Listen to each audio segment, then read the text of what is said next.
Bab 903, hajar ayah Sander Ye sampai mati. Selembar daun. Melihat pemandangan ini, Sander Ye mau tidak mau kaget, karena dia baru saja dipukul mundur oleh daun ini.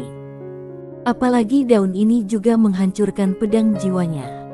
Kalian pasti tahu kalau pedang jiwanya sudah berkembang dalam pertarungan dengan Sufoid. Bahkan Sufoli tidak bisa dengan mudah menghancurkan pedang jiwanya saat ini, tapi pedang jiwanya langsung hancur saat terkena daun. Ekspresi Sander Ye berangsur-angsur menjadi serius. Penguasa surga ketiga di depannya sangat menakutkan, lalu bagaimana dengan yang di atas? Sander Ye menarik kembali pikirannya dan melihat ke tangga batu. Detik berikutnya, dia terbang dengan pedangnya lagi. Dan hampir di saat yang bersamaan, tiba-tiba daun itu jatuh dari langit. Sander Ye meraung, memegang pedang di kedua tangannya dan menebas ke depan. Jelek, waktu dan ruang terkoyak. Bang! Di ujung langit, saat cahaya pedang meledak, Sander Ye jatuh dari langit lagi dan langsung jatuh ke jurang di bawah. Namun dalam sekejap, cahaya pedang naik ke langit dari dasar jurang, lalu menghantam daun itu dengan keras. Bang! Langit dan bumi bergetar, namun daunnya tidak bergerak sama sekali. Melihat pemandangan ini, Sander Ye kaget. Pada saat itu, daun itu tiba-tiba bergetar hebat, dan kekuatan yang dahsyat langsung menghantam Sander Ye di sepanjang pedang jiwa. Bang!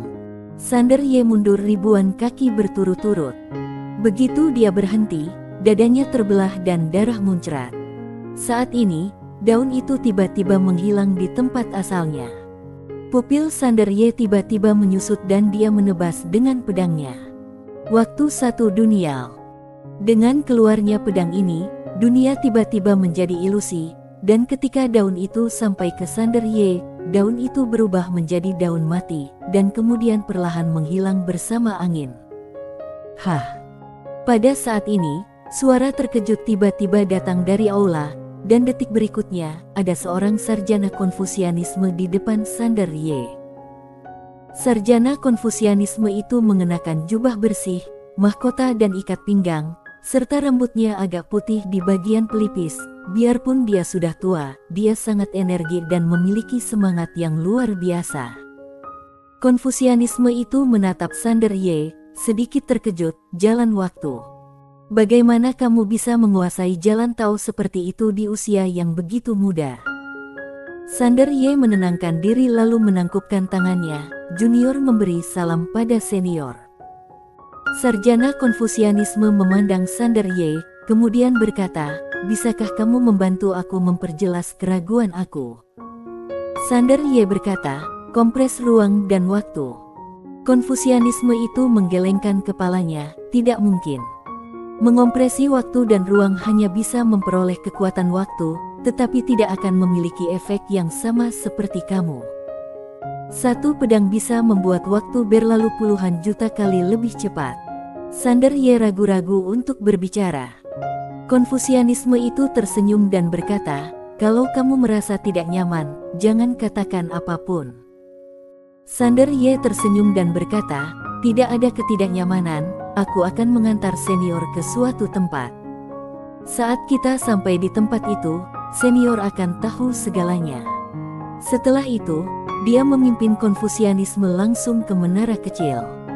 Setelah memasuki menara kecil, kilatan keheranan tiba-tiba muncul di mata Konfusianisme, dan kemudian ekspresinya berangsur-angsur menjadi serius. Semakin kuat seseorang, semakin dia menyadari betapa luar biasa pembalikan waktu seperti ini. Karena mereka tidak bisa melakukannya. Setelah beberapa saat, Konfusianisme itu memandang Sander Ye dan bertanya dengan serius, "Apakah kamu berasal dan peradaban kosmik tingkat kelima?" Sander Ye menggelengkan kepalanya. Konfusianisme berkata dengan lembut, "Itu berarti ada seseorang di belakang kamu dari peradaban kosmik tingkat kelima." Pada saat ini, Sufoli tiba-tiba muncul di tempat kejadian. Dia memandang sarjana Konfusianisme itu dan berkata sambil tersenyum, "Ruyan, aku tidak pernah berpikir kita bisa bertemu lagi." Ruyan sedikit terkejut, kamu? Su Foli berkata, aku bisa keluar dari masalah berkat bantuan Tuan Muda Ye. Ruyan menoleh ke arah Sander Ye, bisakah kamu memecahkan segel penjara Dao?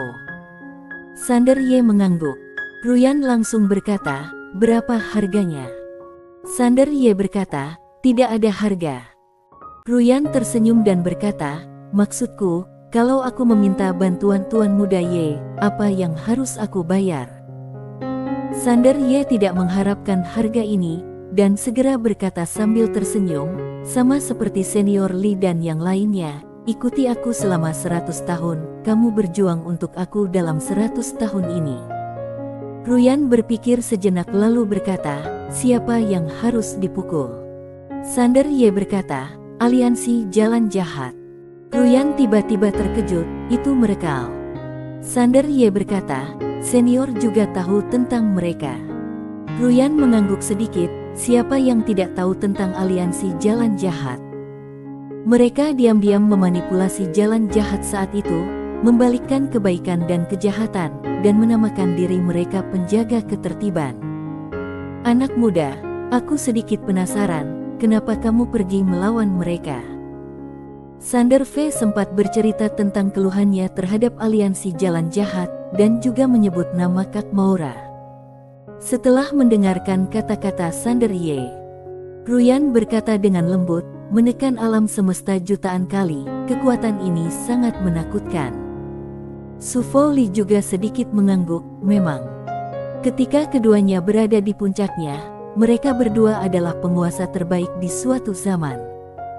Tidak masalah untuk menekan selama ribuan bencana kosmik, tetapi kalau mereka terus menekannya, itu tidak akan berhasil. Bencana kosmik, kalau ditekan sekali, akan menjadi lebih kuat kalau ditekan, akan terus menjadi lebih kuat ketika mencapai level tertentu, dia akan melakukan serangan balik.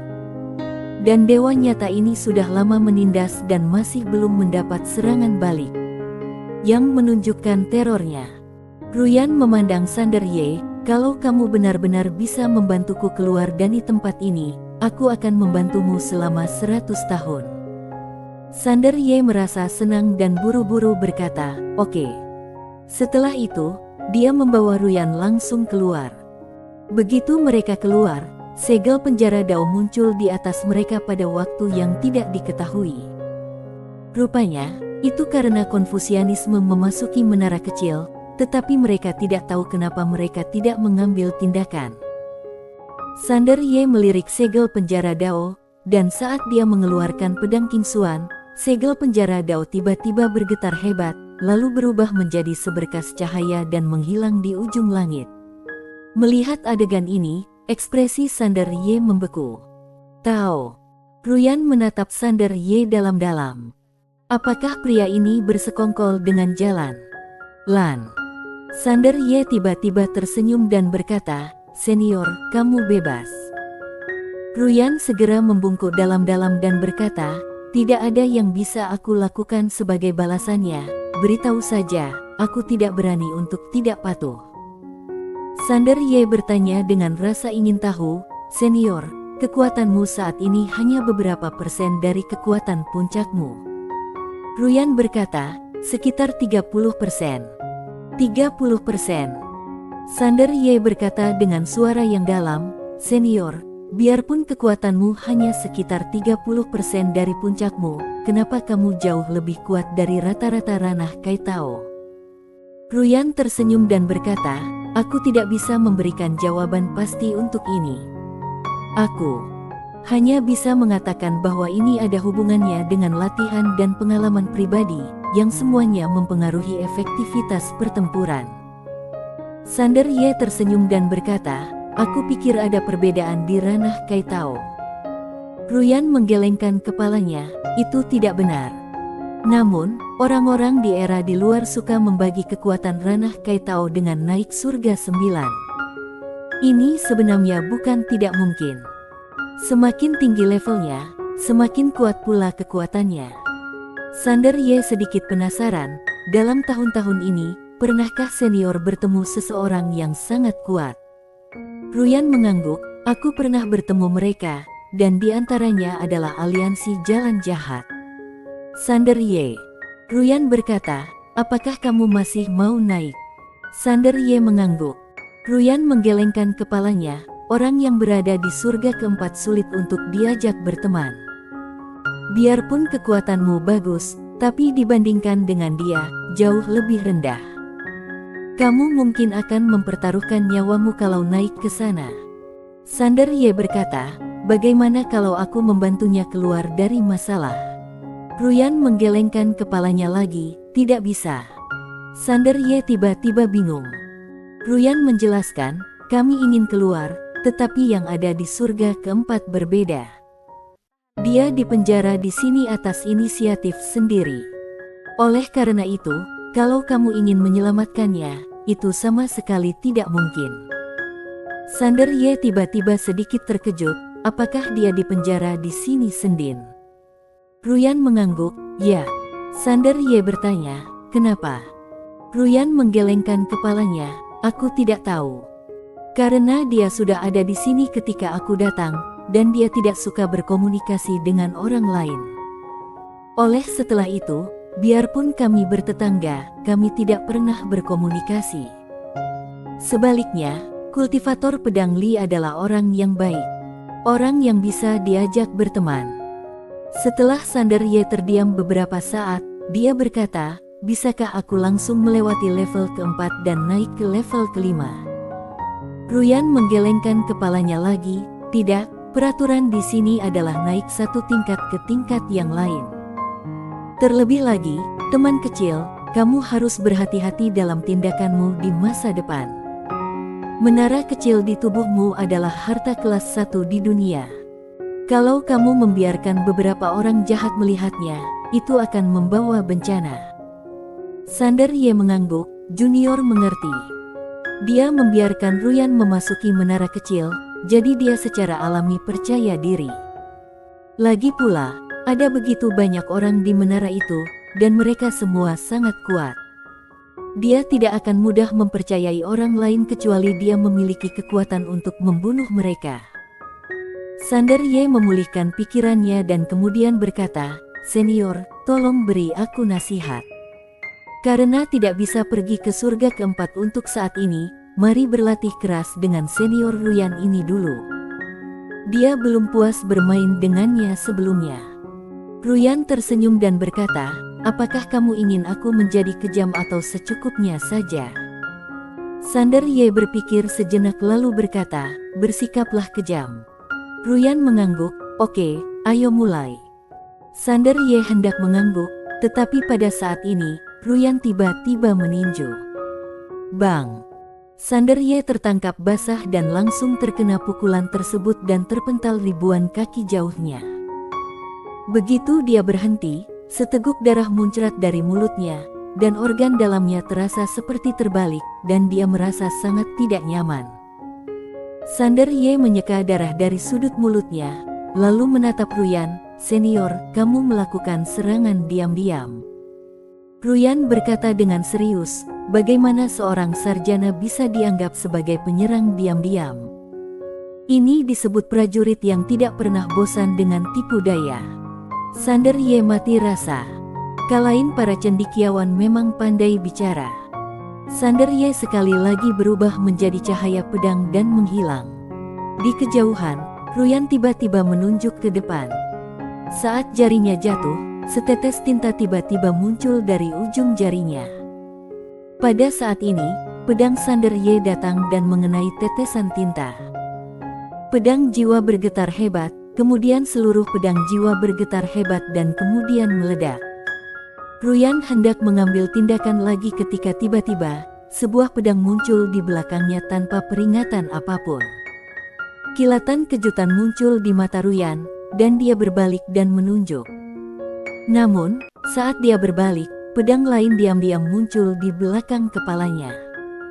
Ruyan cukup kaget dan mengepalkan tangan kanannya dengan keras. Bang! Gelombang aura kebenaran yang menakjubkan menyapu tubuhnya, tetapi detik berikutnya, cahaya pedang yang tak terhitung jumlahnya langsung membanjiri area di mana dia berada.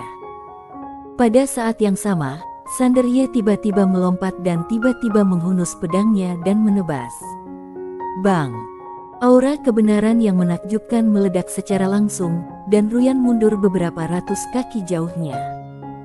Setelah berhenti, Ruyan mendongak dan memandang Sanderye di kejauhan, tersenyum dan berkata, "Keterampilan pedang ini bagus, aku hampir mengenaimu, ayo lagi." Setelah mengatakan itu, dia tiba-tiba maju selangkah dan menghilang. Di kejauhan, Sanderye menyeringai, penuh semangat juang, dan bergegas maju. Di jalanan Tao, di dalam kedai arak, Kaisar Tao Zhouwu duduk di dekat jendela, dengan sebotol anggur dan segelas anggur di depannya. Di belakangnya berdiri 9 kultivator pedang dan seorang lelaki tua berkulit hitam. Kaisar Tao Zhouwu memandang 9 surga di luar jendela, tersenyum tipis dan berkata, "Kalau begitu Sanderye masih berlatih."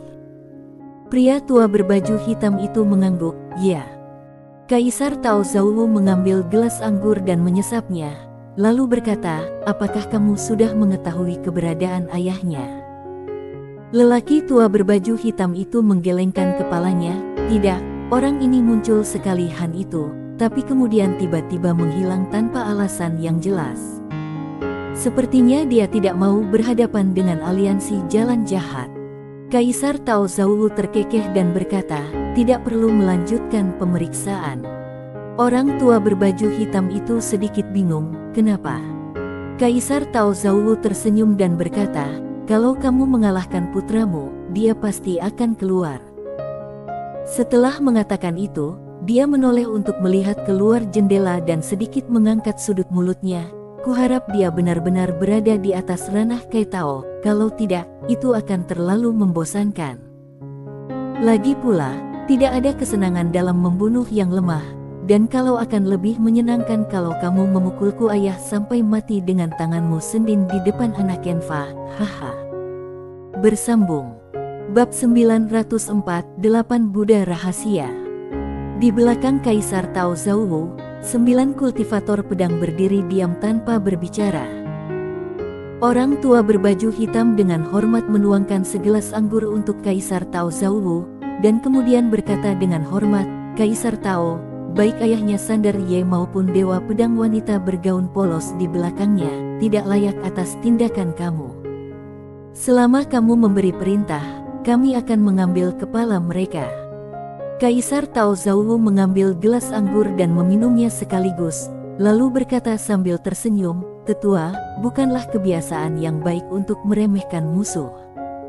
Kamu perlu tahu bahwa banyak orang sudah mati karena kesalahan mereka. Kecerobohan dan meremehkan musuh di zaman kuno dan modern telah menjadi pelajaran berdarah." Orang tua itu berkata tanpa ekspresi, "Mereka bahkan tidak memiliki kualifikasi untuk membiarkan kita meremehkan musuh."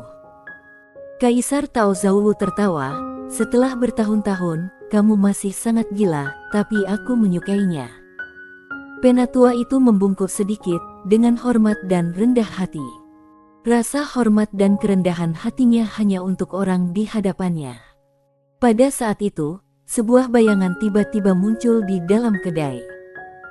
Bayangan itu membungkuk dalam-dalam dan berkata, "Kaisar Tao, 8 Buddha rahasia sudah tiba, bisakah bertemu?"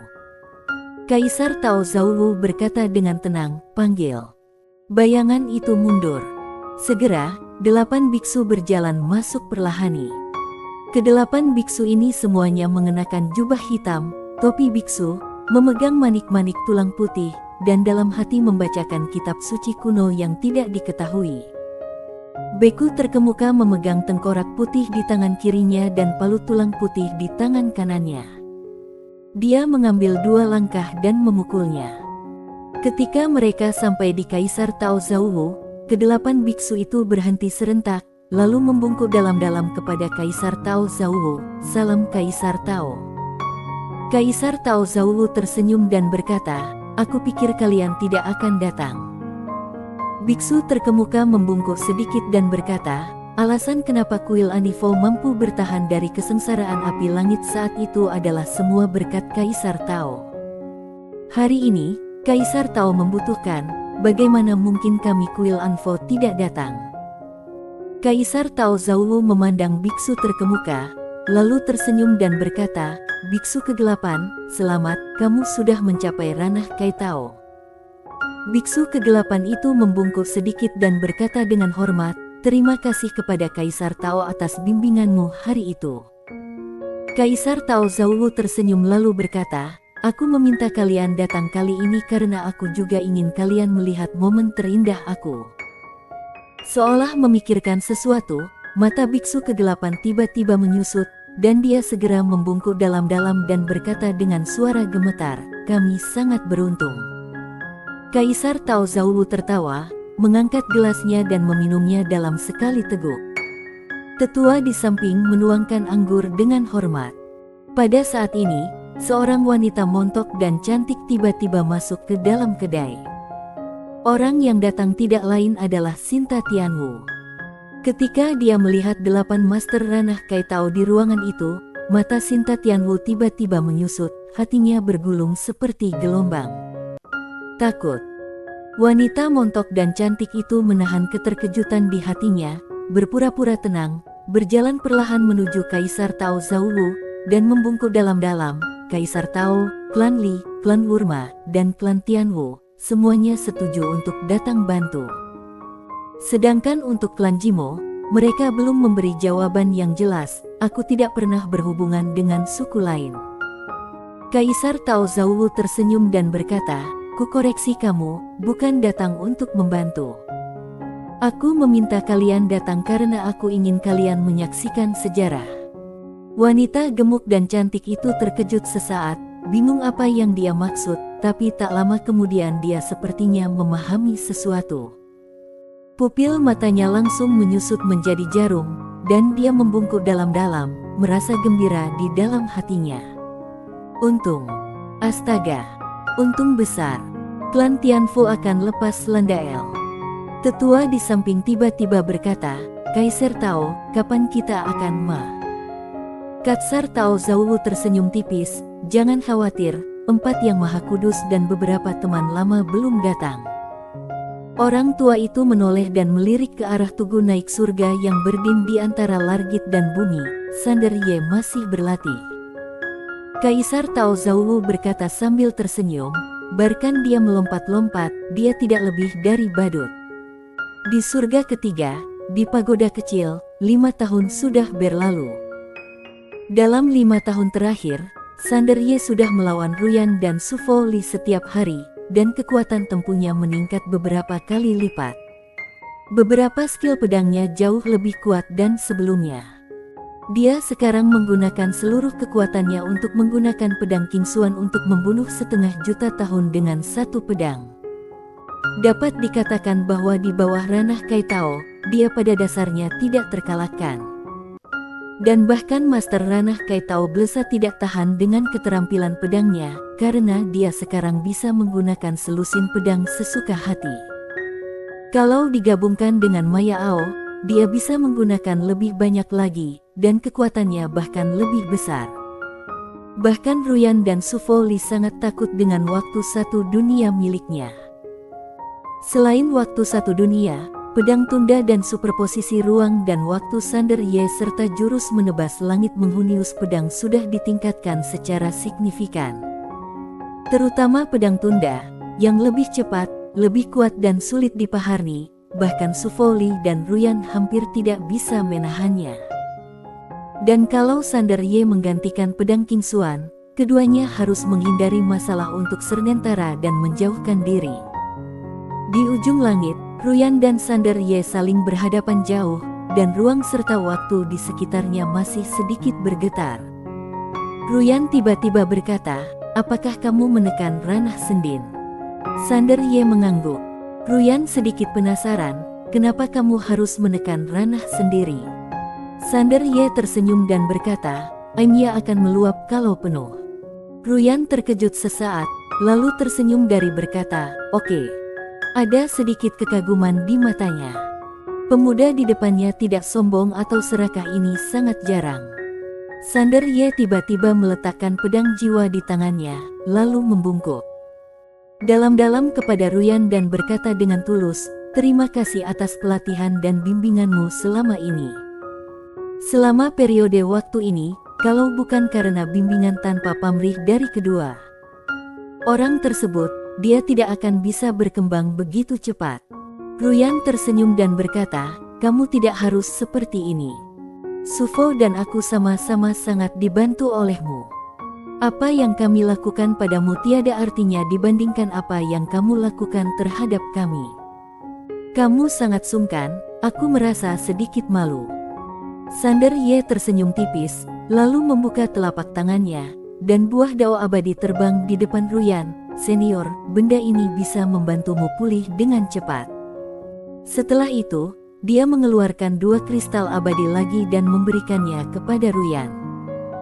Ruyan tidak menolaknya, karena Sander Ye mungkin akan bertarung sengit dengan aliansi jalan jahat selanjutnya, dan dia harus memulihkan kultivasinya secepatnya.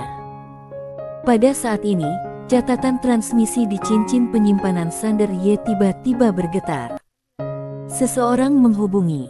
Sander Ye mengucapkan selamat tinggal pada Ruyan dan langsung meninggalkan pagoda kecil itu.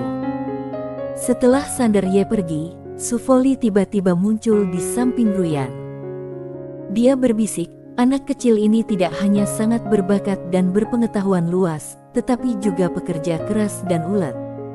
Dia benar-benar bibit yang baik. Sayangnya, dia sudah memiliki jalan Tao, kalau tidak. Ruyan tersenyum dan berkata, dia memang pemuda yang baik, dan dia juga suka membaca.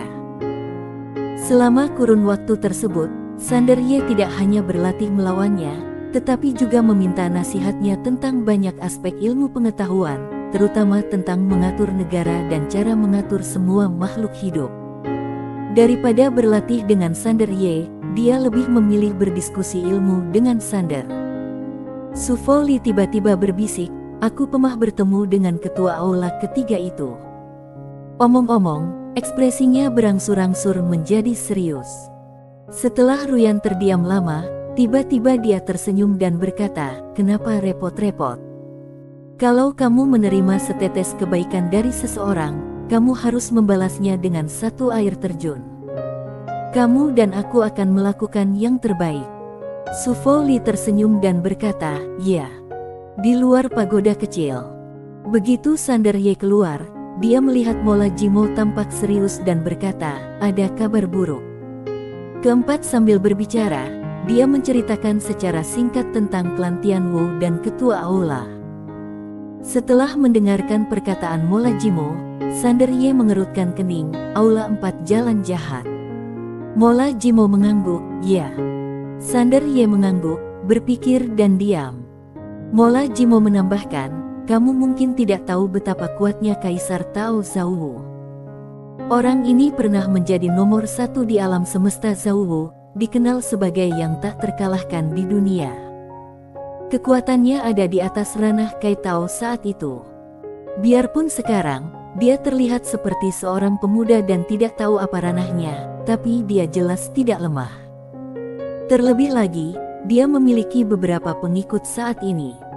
Orang-orangku sudah mengetahui bahwa para master sudah memasuki jalanan Tao baru-baru ini menemui dia. Orang ini terlalu kuat. Orangku tidak berani memasuki jalanan Tao dan hanya bisa menjelajah di luar. Jadi, tidak mungkin untuk mengetahui berapa banyak master yang dia miliki di sekitarnya sekarang. Berbicara tentang ini, dia melirik Sander Ye, lalu berkata, kamu harus membuat rencana lebih awal. Sander Ye tiba-tiba berkata, kenapa Nona Mola memilih aku daripada Kaisar Tao itu? Mola Jimo berpura-pura terkejut di permukaan, namun di dalam hatinya dia sangat tenang karena dia sudah mengira pria di depannya akan menanyakan pertanyaan ini. Jadi dia segera berkata, Tuan Muda Ye dan aku adalah teman. Sander Ye menatap Mola Jimo, itukah alasannya? Mola Jimo tersenyum manis, apalagi? Sander Ye tersenyum dan berkata, terima kasih Nona karena sudah memperlakukanku sebagai teman. Mola Jimo tiba-tiba menundukkan kepalanya sedikit, ekspresinya muram. Sander Ye bertanya, ada apa? Mola Jimo hanya menggelengkan kepalanya dan tidak berkata apa-apa. Sander Ye bertanya lebih lanjut, Mola Jimo ragu-ragu, lalu berkata, untuk membantu Tuan Muda Ye, aku mencuri giok leluhur keluarga. Benda ini berisi jiwa leluhur klan Jimo. Itu kartu trufnya terakhir klan Jimo, aku mencuri benda ini, aku sudah menjadi pendosa keluarga. Ngomong-ngomong soal ini, dia terlihat sedih dan sedikit pucat, membuat orang merasa kasihan padanya. Sander Ye menghela nafas dengan suara rendah, Nona Jimo, bagaimana aku bisa membiarkanmu memperlakukanku seperti ini? Aku tidak bisa membalas budimu. Mola Jimo menggelengkan kepalanya sedikit, aku tidak membutuhkan imbalan apapun darimu. Aku datang untuk membantumu. Aku hanya memperlakukanmu sebagai teman. Aku tidak punya niat lain. Jangan terlalu banyak berpikir tentang hal itu. Sander Ye hendak berbicara ketika Mola Jimo tiba-tiba berkata, bersiaplah, mereka pasti akan segera menyerangmu. Saat dia mengatakan itu, dia melirik ke arah Sander Ye, dengan berbagai emosi di matanya, seperti kekhawatiran, kasih sayang, dan kebencian. Dia tidak berkata apa-apa lagi, berbalik dan pergi. Dia tahu betul bahwa ketika memperlakukan seorang pria, dia harus tarik ulur, tepat dan tidak berlebihan, kalau tidak, itu hanya akan menjadi kontraproduktif. Setelah Mola Jimo pergi, Sander Ye tersenyum ringan.